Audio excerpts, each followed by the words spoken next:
अगर हम बोलेंगे कलम तो औ जोड़ लौ जोड़ मौ बराबर कलम, ठीक है। लेकिन अगर इसको हम सार्थक में करेंगे तो लौ जोड़ औ जोड़ मौ बराबर लकम, ये कुछ मीनिंग निकाल आएंगे, लकम इसका कलम, तो ये सार्थक है, इसलिए इसको क्या कहते हैं, शब्द कहते हैं। लेकिन ये सार्थक नहीं है, सार्थक वर्ण की सहायता से नहीं बना है, इसलिए इसको शब्द नहीं कहेंगे, ठीक है। सो हेलो डियर स्टूडेंट, तो कैसे हैं आप लोग। चलिए शुरू करते हैं आज का बहुत ही अच्छा लेक्चर है। क्या है भाई, तो हम लोग हिंदी व्याकरण पढ़ेंगे आज। यहाँ पे आप देख सकते हैं हिंदी व्याकरण, और हिंदी व्याकरण में हम लोग पहला भाषा पढ़ेंगे, दूसरा वर्ण पढ़ेंगे और तीसरा शब्द पढ़ेंगे, ठीक है। तो चलिए एक तरफ से पूरा डिटेल में इसको कवर करते हैं।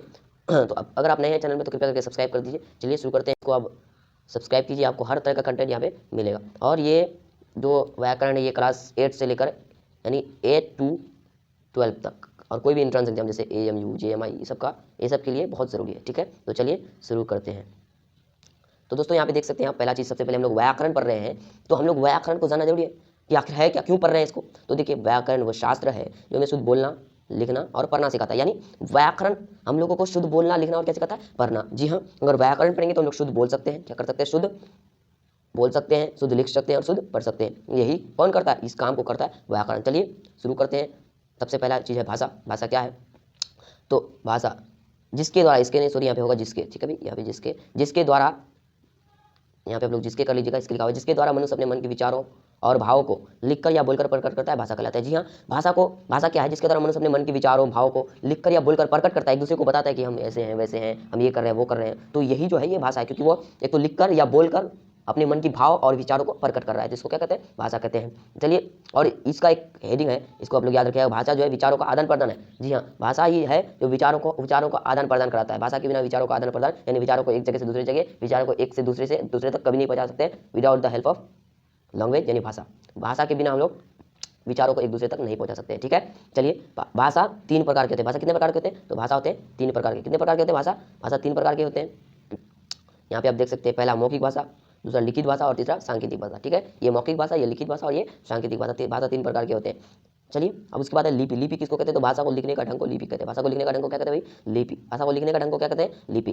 तो क्या क्या है, तो हिंदी भाषा की लिपि का नाम देवनागरी। जैसे भाषा को लिखने में जो संकेत का उपयोग किया जाता है ना, तो उसी को कहते हैं लिपि। तो भाषा को लिखने का ढंग को लिपि कहते हैं। तो हिंदी को भाषा का लिपि का नाम देवनागरी, इसको याद रखना है आपको। हर आदमी आपको कोई भी पूछ सकता है, संस्कृत का भी लिपि का नाम देवनागरी, अंग्रेजी का रोमन और उर्दू का फारसी। ये बहुत इंपॉर्टेंट हर कॉम्पिटिटिव और कंपटीशन एग्जाम में पूछा जाता है। तो इसको याद रखना है कि हिंदी भाषा की लिपि का नाम देवनागरी, संस्कृत का भी देवनागरी, अंग्रेजी का रोमन और उर्दू का फारसी, ठीक है भाई। चलिए आगे बढ़ते हैं।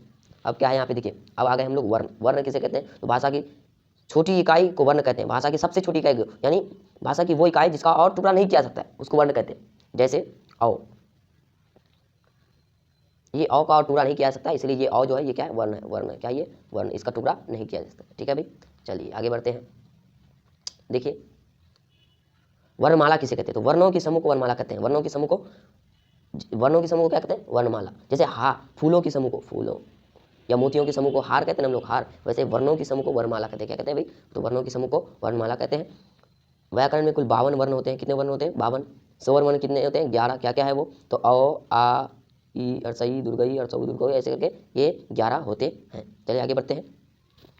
अब उसके बाद है, अब देख सकते हैं, उसके बाद है अंशतः व्यंजन। क्या है, तो यहाँ पे देखिए आप, अंशतः व्यंजन। अंशतः व्यंजन क्या क्या होता है, तो देखिए य र ल वो, चार क्या होते हैं, ये 4। तो ये 4 जो होते हैं ये होते हैं अंशतः व्यंजन। ये 4 क्या होते हैं, अंशतः व्यंजन। उसमें व्यंजन किसको बोलते हैं, तो तालवस्सो मूर्धन्यस्व दंतस्व हौ, ये 4 जो है ये तालवस्सो होता है, ठीक है। ये 4 उसमें व्यंजन होता है, सॉरी, ये 4 उसमें व्यंजन, 4 अंशतः व्यंजन होता है, 4 उसमें व्यंजन होता है, 11 स्वर वर्ण होता है, 12 व्यंजन वर्ण होता है। इसको आपको याद रखना है, ठीक है भाई। सॉरी, कुल वर्ण 52 होता है, स्वर वर्ण 11 होता है, अंशतः व्यंजन 4 होता है, उसमें व्यंजन 4 होता है। स्पर्श व्यंजन 25 होता है। कितना होता है, 25। स्पर्श व्यंजन कितना होता है, 25। जैसे क वर्ग, च वर्ग, ट वर्ग, त वर्ग, प वर्ग, ये 25 जो है ये अंशतः व्यंजन है, ठीक है।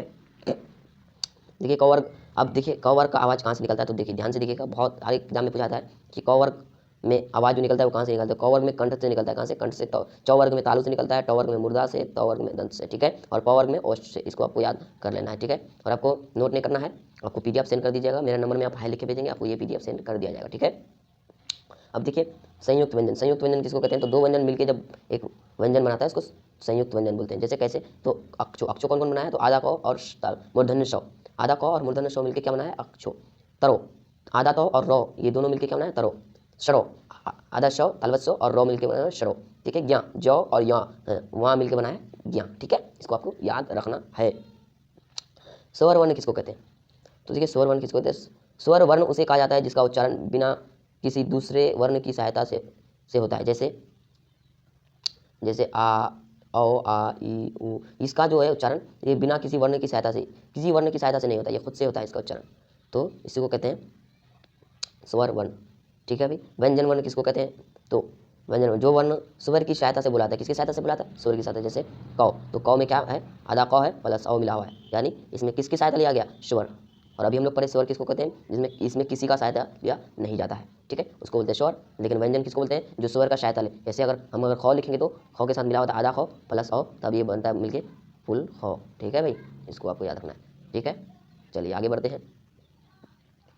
आगे क्या है तो देखिए यहाँ पे, हाँ ये आप कांटेक्ट कर सकते हैं इस नंबर पर, यहाँ पे नंबर दिया हुआ है, आपको मिल जाएगा, आपको PDF मिल जाएगा इस नंबर में। ठीक है, चलिए आगे चलते हैं। देखिए यहाँ पे है, अब आगे है, यहाँ पे ध्यान दीजिएगा। आगे हम लोग का शब्द विचार क्या है? शब्द विचार।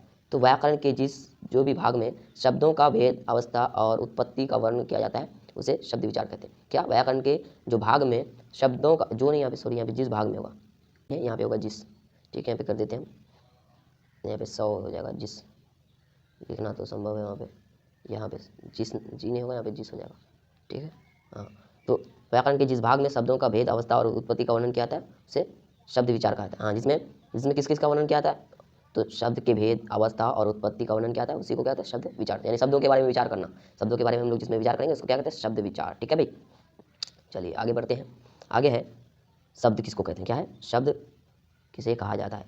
तो शब्द दो या दो से अधिक वर्णों की सार्थक मेल से बने मेल से शब्द बनते हैं। दो या दो से अधिक वर्णों की सार्थक मेल से, हाँ सार्थक यानी सही वर्ण सार्थक होना चाहिए। जैसे क्या? जैसे हम बोले घर, तो घो रो घर, घो जोर रो बराबर क्या बना? घर। लेकिन अगर हम ये सार्थक है, लेकिन हम अगर ऐसे बोल दें कि रो जोर घो बराबर रघ, ये कुछ मीनिंग हुआ? नहीं हुआ। जैसे अगर हम बोलेंगे कलम, तो क जोर लौ जोर मो बराबर कलम। ठीक है, लेकिन अगर इसको हम सार्थक नहीं करेंगे तो लौ जोर ख जोर मो बराबर लकम, ये कुछ मीनिंग निकाल रहा है? नहीं, लकम इसका कलम, तो ये सार्थक है, इसलिए इसको क्या कहते हैं? शब्द कहते हैं। लेकिन ये सार्थक नहीं है, सार्थक वर्ण की सहायता से नहीं बना है, इसलिए इसको शब्द नहीं कहेंगे। ठीक है, चलिए आगे बढ़ते हैं। अब आपको बिल्कुल समझ में आ रहा होगा, बहुत ही बेसिक से समझा रहे हैं। देखिए उत्पत्ति की दृष्टि से शब्द के भेद, VVI, इसको आपको याद रखना है। ठीक है, VVI, ठीक है, ये बहुत इंपॉर्टेंट है। उत्पत्ति की दृष्टि से शब्द के कितने भेद होते हैं? तो उत्पत्ति की दृष्टि से शब्द के 3 भेद होते हैं। कितने? 3। एक तत्सम, तद्भव, देशज, विदेशी। ठीक है, तत्सम, तद्भव, देशज, विदेशी। ठीक है, ये 4 भेद होते हैं किसकी दृष्टि से? तो उत्पत्ति की दृष्टि से शब्द के 4 भेद होते हैं, तत्सम, तद्भव, देशज, विदेशी। तत्सम, इन्हीं शब्द ने संस्कृत के मूल शब्द को ही तत्सम कहते हैं। हाँ, संस्कृत से लिया गया शब्द को क्या कहते हैं? तत्सम, यानी मूल, जो संस्कृत से, मूल मतलब जो डायरेक्ट संस्कृत से ही लिया गया है, जिसमें कोई चेंज नहीं किया गया है, उसको क्या कहते हैं? तत्सम। जैसे जगत, जगत, फल, पुष्प, पुष्प मतलब फूल। देखिए, तो पुष्प को बदला नहीं गया, पुष्प को पुष्प रख दिया गया, तो ये संस्कृत से लिया गया है, इसलिए ये तत्सम हो जाएगा। बने रहिए वीडियो में, अभी और समझ में आएगा आपको तत्सम किसको कहते हैं, तद्भव किसको कहते हैं। चलिए आगे देखिए, तद्भव, उसके बाद क्या? तद्भव। तत्सम के बिगड़े हुए रूप को तद्भव कहते हैं। क्या कहते हैं? तद्भव कहते हैं। जैसे आग, ये जो आग है ये अग्नि से आया। किससे? अग्नि। देखिए संस्कृत में आग को अग्नि कहा जाता है, तो इसको बिगाड़ दिया और बिगाड़ के क्या बना दिया? इसको आग बना दिया। तो ये किससे आया है? मतलब ये किसका बिगड़ा हुआ है? तो तत्सम का बिगड़ा हुआ है। ठीक है, आम, जैसे आम को आम्र कहा जाता है। क्या कहा जाता है? आम्र, आम्र, आम्र मतलब आम, किसमें? संस्कृत में, लेकिन इसको बिगड़ा करके क्या किया गया? आम किया गया। ठीक है, कपूर इत्यादि। ठीक है, चलिए आगे बढ़ते हैं। देखिए तत्सम और तद्भव का उदाहरण दिया गया है, तत्सम, तद्भव। जैसे अग्नि है तो ये आग, चंद्र को चंद्र, ये तत्सम में ये सब। देखिए याद कैसे रखेंगे? तो जहाँ पे भी रेप आए, जैसे ऊपर में आम, ये आधार, ये सब ये आए, अक्षो आए, तो ये हमेशा तत्सम होता है। ठीक है भी, क्या क्या है? ऊपर में रेप आए, जैसे आधा रो आए ऊपर में, जैसे ये है, नीचे में आए, ऊपर में आए, चंद्र बिंदु आए, नीचे में रो आए। ठीक है, तो उसके बाद आधा गौ और नौ आए, तो ये हमेशा तत्सम होता है। और अक्षो आए, क्या है? अक्षो। ठीक है, अक्षो आएगा तो वो 90% चांस होता है उसका, ये सब चीज़ आएगा तो 90% चांस है कि वो क्या होगा? तत्सम होगा। देशज किसको बोलते हैं?